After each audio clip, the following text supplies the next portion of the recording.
Yung mga nagsasabing meron silang third eye, kapatid, tanong mo yung mananalo sa sweepstakes o kaya sa loto.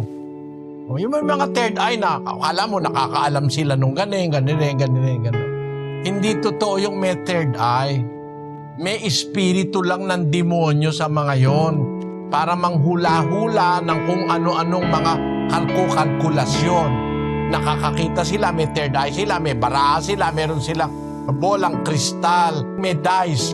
Marami silang mga paraphernalia eh. Marami tayong kapatid na dating ganyan na nagke-claim, meron silang nakikita, may third eye sila, pero pahanga lang ng tao yan para hangaan lang. Pero ang totoo, kapatid, mga hula-hula lang yan, guessing game. Tumama o hindi. Merong ganun eh. Tumama't hindi. Wala naman silang pakialam dahil pinagkakakitaan ng iba yon.